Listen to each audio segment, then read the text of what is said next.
दलितों के बाद अब मायावती की नजर पिछड़ों और मुस्लिम वोट बैंक पर है और इसको लेकर तैयारियों की शुरुआत भी हो चुकी है। और इसी वजह से हर महीने की 11 तारीख को होने वाली बैठक इस बार 1 तारीख को होने जा रही है। यह बैठक पिछड़ों की होगी, यानी 1 नवंबर को बसपा अपनी चौथी बड़ी बैठक करने जा रही है।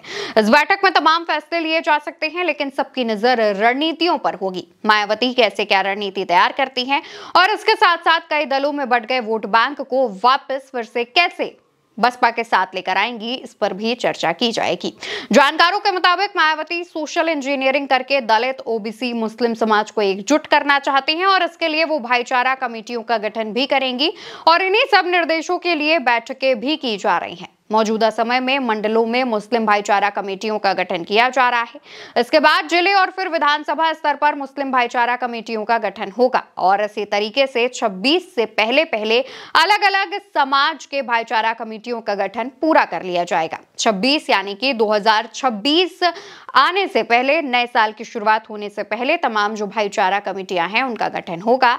और यही बात मायावती भी अपनी पिछली बैठक में साफ कर चुकी हैं। उन्होंने जब पिछली बार बैठक की थी उस दौरान भी तमाम जो दिशा निर्देश हैं वो कार्यकर्ताओं, नेताओं को दिए थे। बसपा ने 9 अक्टूबर के कार्यक्रम में दलित वोटरों को भी साधा था और इसके बाद 16 और 19 अक्टूबर को लखनऊ में यूपी, उत्तराखंड और राष्ट्रीय कार्यकारिणी की बैठक कर एक बड़ा संदेश देने की कोशिश भी की थी। अब इसके बाद 1 नवंबर को होने वाली बसपा की इस बैठक में पिछड़ा वर्ग भाईचारा कमेटी के मंडल प्रभारी और जिले के पिछड़े वर्ग भाईचारा कमेटी के प्रभारी भी शामिल होंगे।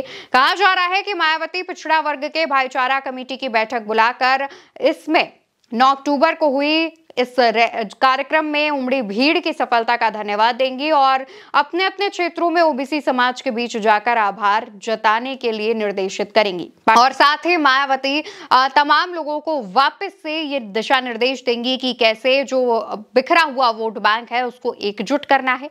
कहा जा रहा है कि 9 अक्टूबर के बाद से जिस तरीके से मायावती लगातार दिन पर दिन एक्टिव हो रही है, लगातार बसपा जो है वो अपना अधिकार बढ़ाता जा रहा है, इससे सत्ता पक्ष को खासा नुकसान हो सकता है और खास तौर पर आने वाले 2027 के विधानसभा चुनावों को लेकर। हालांकि इससे पहले 2026 में पंचायत चुनाव होने हैं और इस बार कहा जा रहा है कि क्योंकि बसपा जो है वो पंचायत चुनाव में अपने कैंडिडेट्स या कोई भी पार्टी नहीं उतारती है, लेकिन सपोर्ट जरूर करेगी और जिस सीट पर जो भी मजबूत कैंडिडेट होगा बसपा की तरफ से उसे समर्थन दिया जाएगा।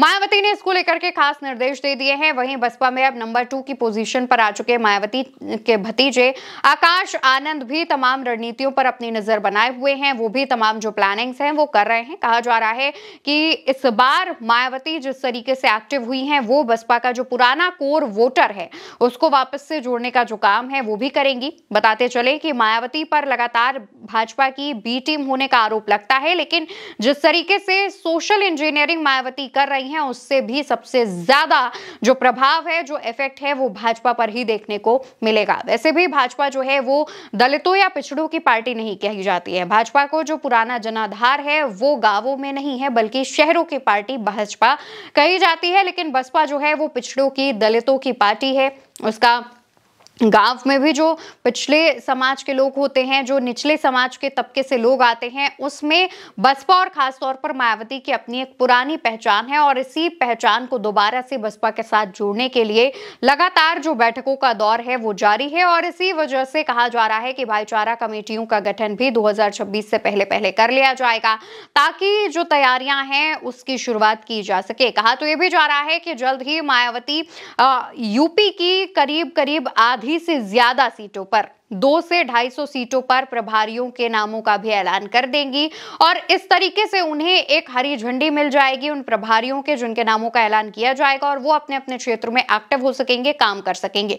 कहा जा रहा है कि आगे चलकर इन प्रभारियों का एक रिपोर्ट कार्ड तैयार किया जाएगा और उसके मुताबिक इन प्रभारियों को टिकट दी जाएगी। अगर मायावती को किसी प्रभारी का काम पसंद नहीं आएगा तो उसकी जगह किसी और को भी मायावती चुन सकती हैं और वहां का प्रभारी बना सकती हैं या फिर एंड मोमेंट पर उसे टिकट दे सकती हैं। लेकिन मायावती ने साफ साफ तौर पर जो निर्देश हैं वो दे दिए हैं। पार्टी के सूत्रों के मुताबिक मायावती ने कह दिया है कि अगर आपको 2027 में दोबारा से बसपा का खोया हुआ जनाधार वापस लेकर आना है तो अभी से ही जो मेहनत है, जो तैयारियां हैं, उसकी शुरुआत कर देनी होगी।